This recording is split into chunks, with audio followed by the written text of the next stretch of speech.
turabashuje mwese bakunzi b'ikiganiro ubuzima buzima nk'uko mubimenyereye mu kiganiro ubuzima buzima ni ikiganiro cy'ubuzima kibagezaho byinshi bitandukanye byafasha ubuzima bwacu bwa buri munsi kuko kwirinda biruta kwivuza. Ni kuri iyo mpamvu twanyarukiye ku bitaro bya La Croix du Sud bakunze kwita kwa Nyirinkwaya tugiye kubashakira muganga w'inzobere mu ndwara z'abagore akaba yitwa Norbert Uwiragiye kugira ngo adufashe gusobanukirwa ndetse no gusubiza bimwe mu bibazo ababyeyi bajya bibaza bijyanye na ecography. Nk'uko muyireba hano ushobora kwibaza mbese ecography ni iki? Ecography ikora iti? Byinshi muri iki kiganiro tugiye kugirana na Dr Norbert ni ibyerekeye n'imashini bifashisha kwa muganga yitwa ecography. Nimucikwe n'ikiganiro ku buryo burambuye.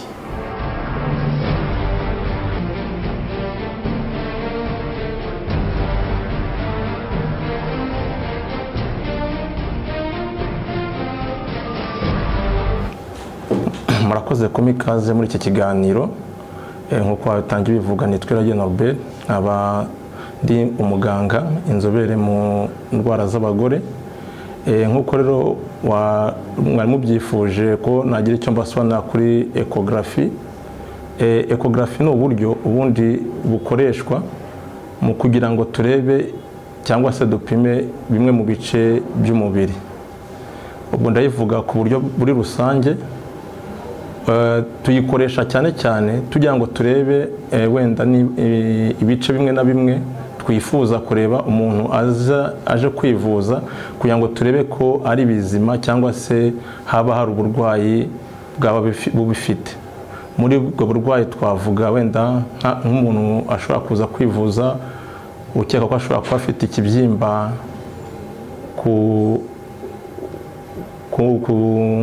ku gice cy'umubiri kimwe cyangwa se ikindi, noneho tukamusaba iyo ecography ngo turebe niba koko hari ikibyimba cyangwa se nta bundi bumuga bwaba burimo. Muri rusange niko kamaro ka ecography.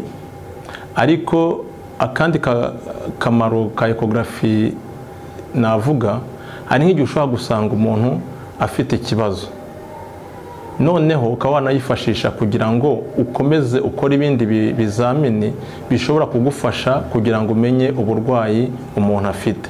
Ahangaha ndashaka kuvuga cyane cyane ushobora kuyifashisha ukora za biopsy kugira ngo ufate ukore iyo biopsy uyijyane muri laboratoire bakayipima bakareba niba nta bundi burwayi bwaba burimo aho ngaho.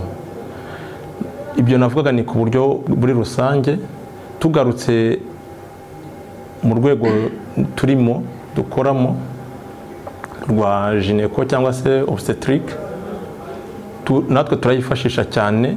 Navuga ko ariyo dukoresha kandi idufasha mu kuvura abadamu ababyeyi duhura nabo umunsi ku wundi. Nko muri gynéco turayifashisha cyane kugira ngo turebe ibice bigize imyanya myibarukiro y'umudamu. Ahangaha navuga ibirimo imbere ari byo navuga za uterus. Dushobora kuyikoresha tureba udusabo tw'intanga arizo za ovaire, tukareba niba ari ibyo bice ari bizima nta bibyimba byaba bihari cyangwa se ubundi bumuga bwaba burimo. Ahangaha turayifashisha cyane kuri icyo gice cya gynéco. Mu bijyanye n'abagore baba batwite nabwo turayifashisha cyane, aho idufasha nko kumenya inda umugore atwite niba iri mu mwanya wayo, iri mu mura. Ikadufasha kumenya umubare w'abana umugore afite, ikadufasha kumenya niba wa mwana cyangwa se abana bari mu nda ari bazima. Aho tukareba umutima, tukareba abana uko bakina, tukareba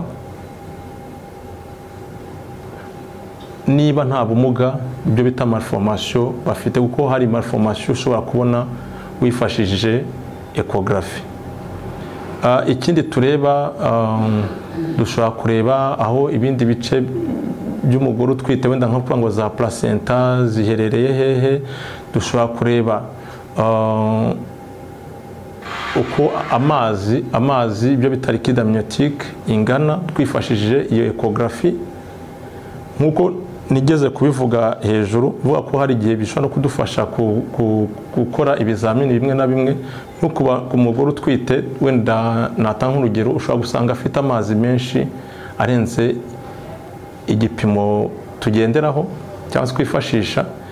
Icyo gihe ushobora no gukoresha ecography kugira ngo igufashe kugabanya na ya mazi aba ari menshi mu nda. Murumva ko muri make iyo ecography idufasha ibintu byinshi. Ikindi nagarukira ku bagore batwite wenda navuga ni uko dushobora no kwifashisha tureba position cyangwa se uburyo umwana ameze mu nda aryamyemo, nabyo bikadufasha cyane cyane ko hari nk'igihe umugore ashobora kuza aje nko kubyara n'icyo, ariko wamusuzuma ntubashe kumva uburyo umwana aryamyemo, kandi ugomba kugerageza kumufasha. Ukifashisha rero iyi ecography kugira ngo ubashe kubona uburyo umwana aryamyemo. Ubundi ecography ifite ibice bitandukanye, ariko ntabwo ndi bubijyemo byose. Gusa iyo tukora ecography ni ukuvuga ngo twifashisha navuga ko tuyikora dushyize ku mubiri. Nako navuga ngo ni sonde cyangwa probe mu Cyongereza, turambika ku mubiri, noneho ama ultrason akagenda atambuka ajya kutwereka cya gice dushaka kureba. Ariko kugira ngo abashe gutambuka neza, hari amavuta dusiga ku mubiri, akaba ariyo adufasha kugira ngo igice dushaka kureba tukibone neza. Nashavuga ko ecography urebye nta ngaruka igira. Hari umukunzi w'ikiganiro ubuzima buzima watubwiye ati, mbese buriya ecography nka kuriya umuntu utwite amareyo amunyuramo kugira ngo babashe kumenya umwana ukuntu ameze n'iki, biriya bintu si byatera ingaruka, cyangwa ya mareyo ntabwo ashobora gutera kanseri? Izihe mpungenge mwamumara nk'umuntu ufite wibaza gutyo?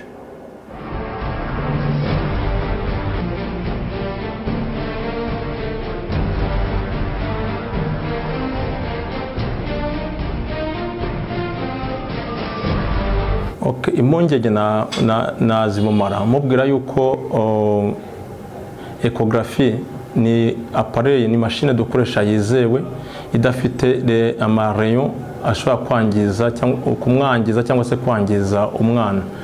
Ntago ari reyo ikoresha, yo ikoresha ama ultrason. Ntago ari nka cya cyuma cyo mu magufa cyo gikoresha amareyo, yo gikoresha izo bita les ultrasons, kandi ayo ma ultrason arizewe ko nta kibazo ashobora gutera ari umubyeyi cyangwa se umwana.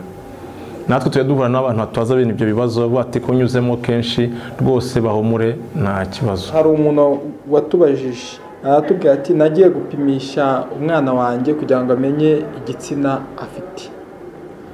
Ngeze kwa muganga bambwira ko umwana ari umuhungu, ngiye kubyara mbyara umukobwa. Tutarava ku icyo kibazo kugira ngo uze kubisubiriza rimwe, kuko byenda gusa. Hari n'undi nanone yagiye gupimisha inda kuri ecography kugira ngo barebe ukuntu umwana ameze mu nda, bamubwira ko afite abana babiri. Ibyo byo byigeze no kunyura no mu makuru, uwo muntu yabyaye umwana umwe, bigezeho bahamagara aho yari yapimishijwe Kimisagara ku ivuriro rimwe tutavuze, bavuga ko bari bapimye bagasanga abana ari babiri. Noneho mwahera nko ku icyo ngicyo cy'uwagiye gupimisha umwana igitsina akabona ni umuhungu, nyuma akabyara umukobwa, nk'uko biba byagenze.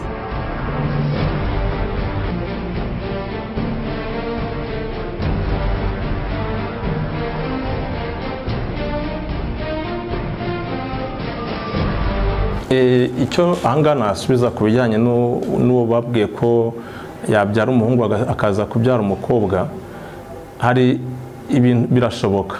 Bishoboka gute? Bishobora gushoboka bitewe n'igihe uboneye uwo mubyeyi, igihe ukoreye iyo ecography. Kuko burya ecography ukoze uri hafi nko kubyara, akenshi kubera ko umwana basa nk'uwegeranye, amaguru rimwe na rimwe akaba yayabumbye, ushobora no kutakibona. kubera ko aba yanayabumbye, sibyo? Ukaba wareba ukavuga ati ndabona ari umuhungu ariko atari byo. Ariko nibwa ko nko ecographe ukoze nko mu mezi 5-6 burya iragufasha cyane kugira ngo yabasha kumenya igitsina cy'umwana kurusha ya ecographe uzakora umwana amaze gukura ari hafi kuvuka cyangwa se yandi uzakora indi kiri ntoya.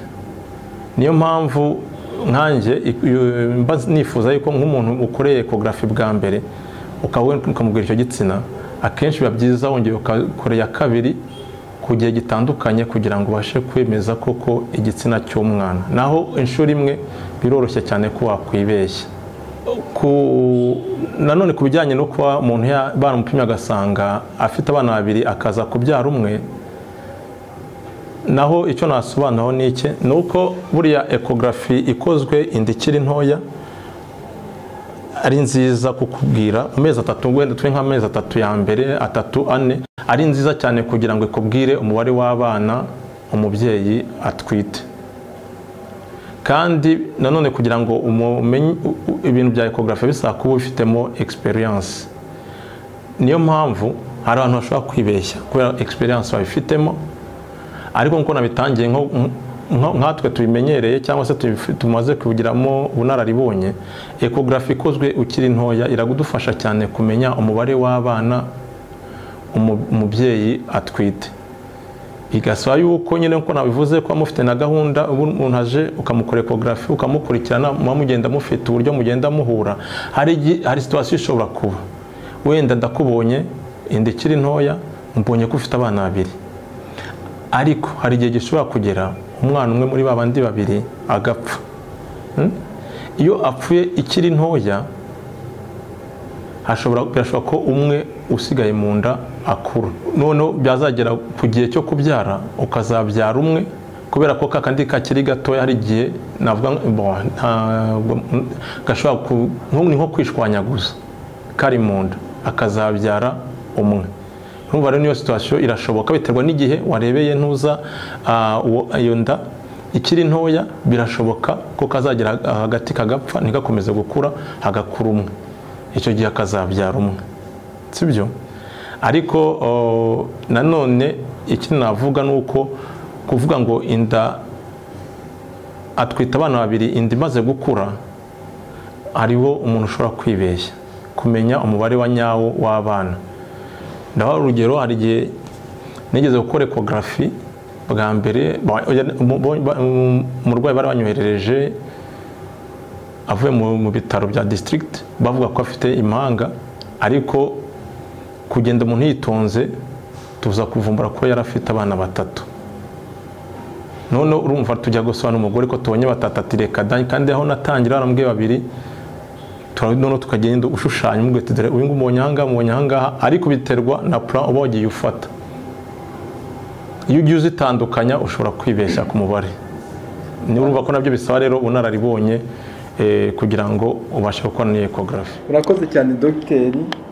Dusubiye inyuma gatoya, twabonye ko umwana ushobora kubona ko harimo abana 2 mu nda. Noneho nimba babonye hakiri kare bakiri bato, yenda umwe akazagira ikibazo, yenda zigote yiforumye ikishwanyagura, noneho hagakura umwe. Ibyo nta ngaruka byagira kuri wa mwana wundi usigaye mu nda cyangwa ku mubyeyi?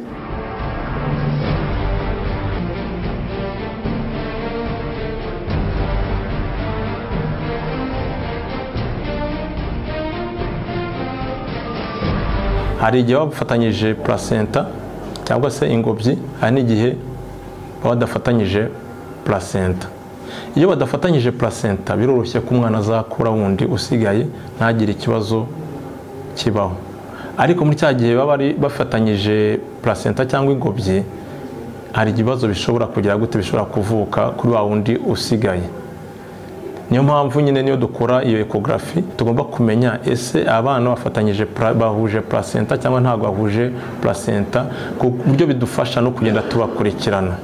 Tugana ku musozo w'ikiganiro cyacu ubuzima buzima, dogiteri, ni izihe nama mwagira nk'ababyeyi noneho bavuga ati ngewe sinshobora kujya muri ecographe, biriya bintu bishobora kuzangiraho ingaruka, cyangwa ngewe nshaka kuzajya muri ecography kugira ngo ndebe ukuntu umwana wanjye ameze, nk'inama abagira muri rusange.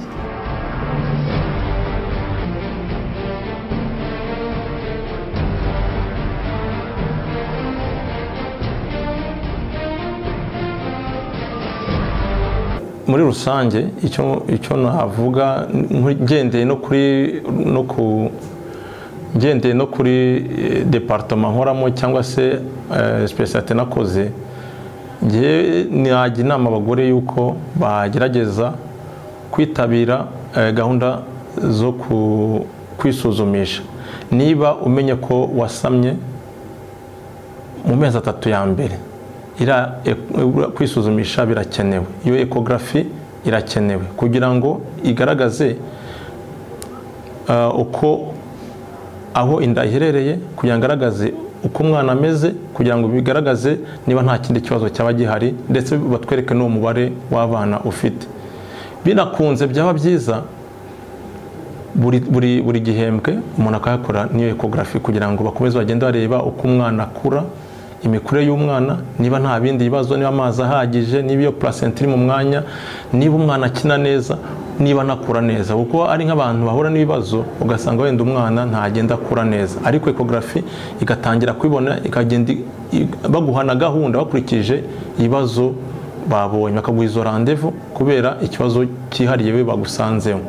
Ni byiza rero ko abagore bakumva ko ecography nta kibazo iteye umugore, nta kibazo itera umwana atwite, ahubwo ko ari ikizamini abaganga bitabaza kugira ngo babashe kubafasha, kuba ubufasha bukwiriye kandi ku gihe cya nyacyo.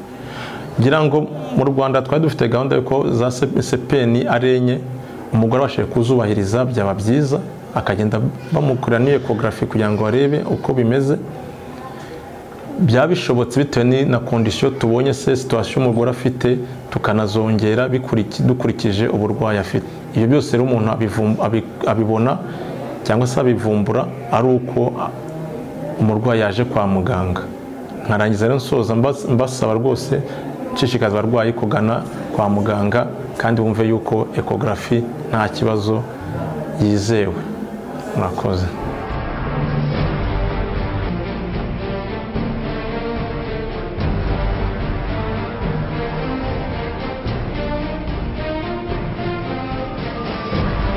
Tugana ku musozo twabura gushimira ibitaro bya La Croix du Sud byabashije kuduha Dr. Uwiragiye Norbert, akaba ari inzobere mu ndwara z'abadamu, aho yatubwiye byinshi byimbitse kuri ecography, uko ecography ikora, uko ecography yifashishwa, ndetse n'akamaro ka ecography n'ibibazo abantu bibazaga ku bijyanye na ecography, akaba yabidusobanuriye ku buryo burambuye.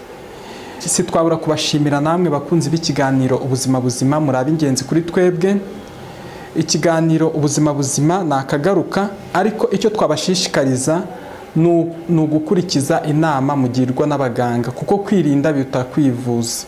Ndetse n'ababa baracitswe n'ibindi biganiro bitandukanye bashobora kunyarukira kuri YouTube channel yacu ariyo Ubuzima Buzima TV, bagakora like, bakibuka gukora na subscribe kugira ngo ibindi biganiro bitazabacika, ndetse bakanabisangiza na bagenzi babo kugira ngo barusheho kugira ubuzima buzima. Reka dushimire Patrick wari uri ku buhanga bw'ibyuma. Njye wawe wabategura kino kiganiro wakibagezagaho ni Imanishimwe René Sadiki. Murakoze cyane, mugume kugira ubuzima buzima.